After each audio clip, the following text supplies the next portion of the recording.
Hi, this is Anna Imagination with the Healing Garden, and welcome to Shifting Perspectives.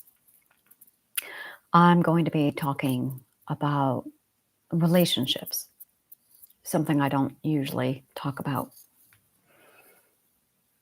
We have a massive amount of parts to our internal mind, and most of us are completely unaware of all the inner workings of our mind. We think that we are us, and we have voices in our heads. And the voices in our heads is all the things we hear rattling on there when we read a book in our mind, when we have feelings that come up, and it's just disorganized chaos. And then we do things that we can't understand. We spend a lot of time hating on ourselves because we don't understand why we did what we did. And then we try and get into a relationship, and we end up dating somebody we don't know. We end up being married to somebody, and then after 10 years, that person turns into somebody else, and you're sitting there going, I don't understand why there's somebody different. When you understand the subconscious mind, all of it makes sense. All of it makes crystal clear, perfect sense. Psychology is logical. Oh, very, very logical. But a lot of people do not have the knowledge to understand what's going on. It's not complex, not at all. It's very, very simple once you understand how the subconscious mind works. And I found that as I did my research and I located answers, that consistency, this is really important. Consistency is the key that confirms you get it right. It's inconsistency that tells you it's wrong. A great example of this is the program Alcoholics Anonymous and the drug penicillin. When you take penicillin for an ailment, when it's prescribed properly, it is 99.9% effective. And the reason why it's effective is because it's right. Alcoholics Anonymous has a 12% success rate. The reason why it has a 12% success rate is because it's wrong. If it's right, it would have a 99.9% success rate. There's a lot of things in psychology that have gotten wrong. And because it's wrong, the failure rate is through the roof. But when you find something that's consistent, the success rate goes through the roof. It's quite astonishing to see the difference between when something works and when something doesn't. So I was looking at the failure rates of psychology, the failure rates of talk therapy, the failure rates of Alcoholics Anonymous, and I went, if it's that inconsistent, then it doesn't work. They have a lot wrong. So my life has been dedicated to finding the right answers. Psychology comes from philosophy. Traditional therapy, traditional psychology does not use philosophy. To give you an idea what that means, it's like trying to study rocket science without any of the 2,000 years material that we have that's founded in physics or mathematics. Instead, it's only taken the last 150 years based off of somebody's hypothesis without any grounding in mathematics, and then creating a field off of that. And then saying, there you go, that's rocket science. And that's what they've done to psychology.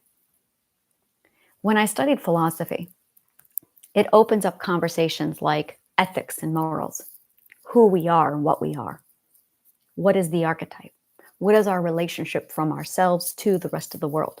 Where are we in relativity to everything? What is autonomy? What is the supreme being? What is matter? Are we real? Philosophy grossly explores all of these things. And these questions are the foundation of the psychology of the subconscious mind.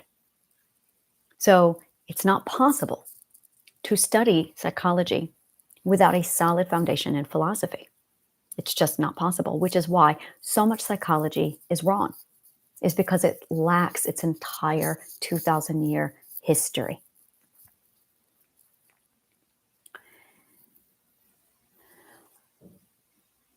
We are made up of 5 parts inside of our mind, 5 massive parts. And when you have pain, all that is pure contradiction. Pain is just contradiction. Psychology is logic. It's the same thing. It is so much the same thing that psychologists have a word for it called cognitive dissonance, which is an emotion that most people do not know about. The emotion cognitive dissonance is the feeling of discomfort and pain when there is a contradiction inside of you. We are so tuned in to contradiction. Our subconscious minds are so logical that when we have a contradiction, a limiting belief, for instance, it causes us severe pain. Our brains must be logical. When they are not logical, when our beliefs or our perspectives are not logical, emotions are produced to give us pain and discomfort, to motivate us to correct the misalignment, to correct the logic. There is a branch of philosophy referred to as formal argument and debate. It is the same field of study that attorneys have to study when they want to become lawyers. Formal argument and debate.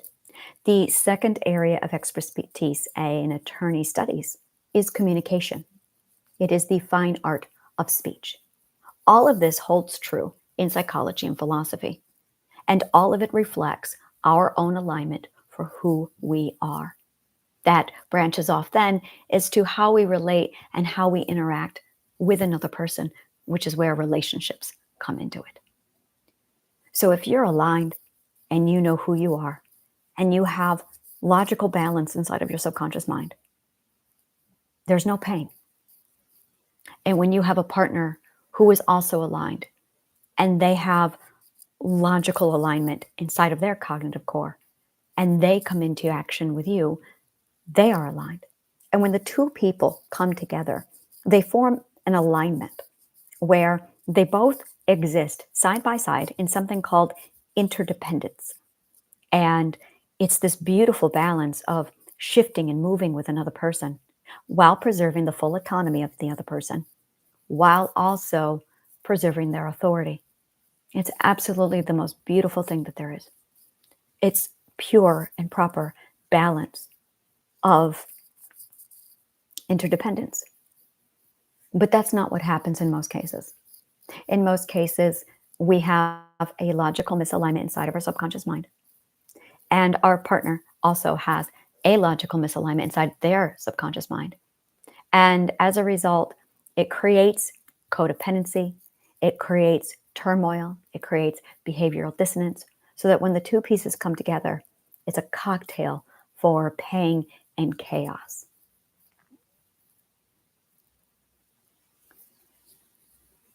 We make choices based off of our identities, or we make choices based off of our subconscious minds. And whenever you sit down and you interact with somebody, you are either interacting with their identity or their subconscious mind.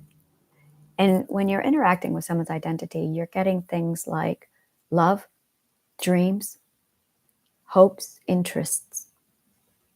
But if you are not addressing those things, if you're not talking from a place of dreams, hopes, visions, the future, if you're not talking about interests, you're most likely talking about a place of fear and pain. We use people to supplement what we lack in ourselves.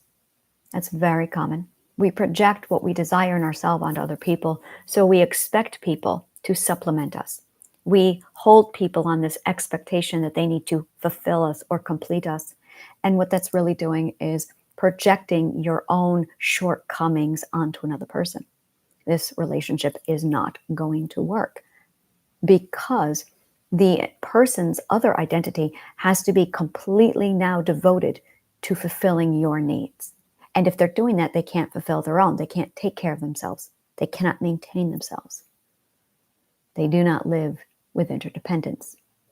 They are so busy trying to maintain your problems that they are neglecting their own. And that is what ends up happening as a result. And you end up with codependence. People don't want to hear about these things when it comes to relationships. They want a understanding of what's wrong with their partner, and they want their partner to change to accommodate their shortcomings. Most people who come to therapy who ask for help with their partner are there to get support to change their partner. And the problem with that is at the end of the day, you are using your partner to supplement your own shortcomings. You are using a human being, period. You're using a human being. And that isn't love. Love is when you celebrate your interests with another person. Love is when you have a defined understanding of who you are, and that understanding is a celebration of your interests. So you have somebody to share those interests with. That's love. But most of us don't have the fulfillment of self, the definition of self, or the mental health alignment in order to manage and maintain an interdependent relationship. And as a result, the whole thing just falls apart. We all have these ethics that we value, core ethics, and we pass those on to people. We adopt other people's and we neglect our own. And the importance of the core ethics is the foundation for our identity. It is a direct reflection on what we value and what we love. A direct value. It truly is.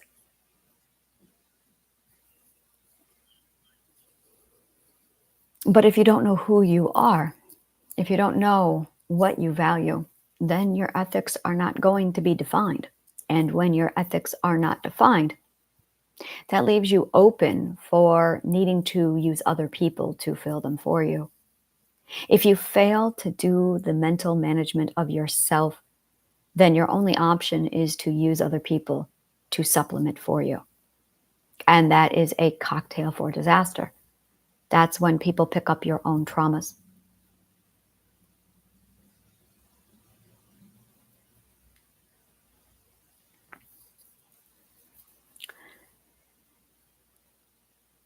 When we start to do the mental work and we start to piece together who we are, we lose ignorance. We gain awareness. We gain an understanding that the world we have built for ourselves, the reality we have built for ourselves, is solely steeped in dependency, needing and using other people, and throwing them away when we can't use them.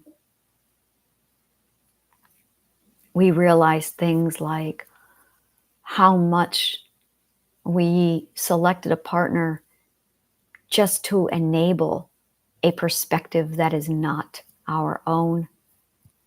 We realize that we select partners to reflect the perspectives of our parents, to help us stay aligned with our parents' desires for us. And when you heal, suddenly your partner becomes obsolete. When you heal, you suddenly have no use for your partner. And the reason why you have no use for your partner is because your partner was based and chosen out of usage. That's not love. That is fear. That is narcissism.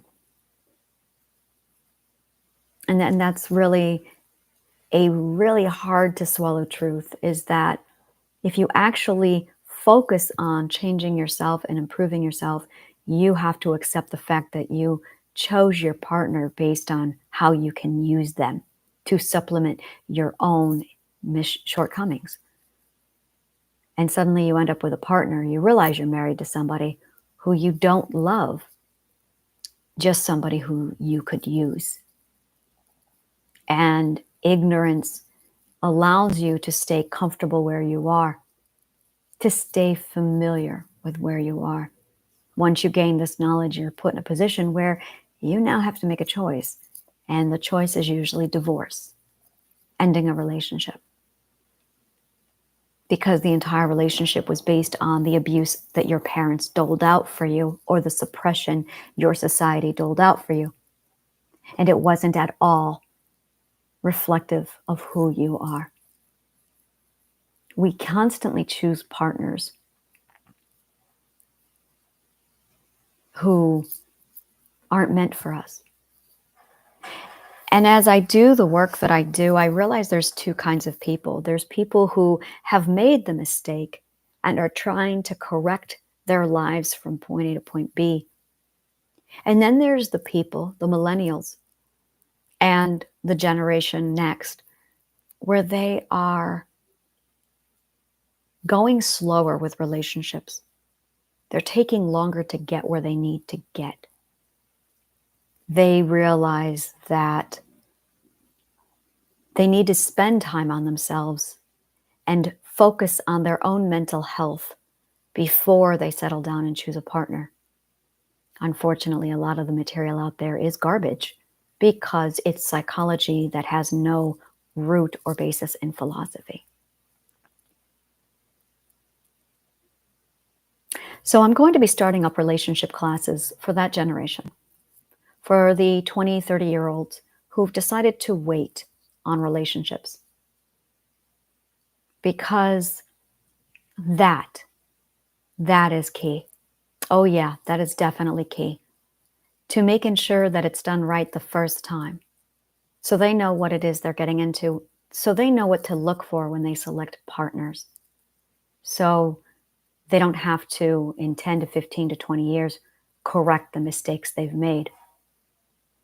If you're found yourself in a relationship that you're stuck in and you are looking to make the corrections, the road is a lot harder for you, because in order to proceed, you're most likely going to have to end the current situation you're in. So that's it really, is, are you in a situation where you're seeking to correct the current situation? Or are you looking to lay the foundations the right way before you go forth?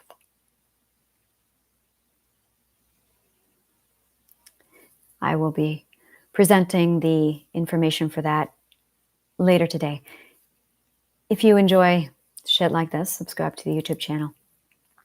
And if you want to confirm that your current healing journey plan is complete and you are hitting all 10 major points to achieve optimum mental wealth, take a look at our healing journey plan below and take the quiz to confirm that you are healing all of you and not just a fraction of you.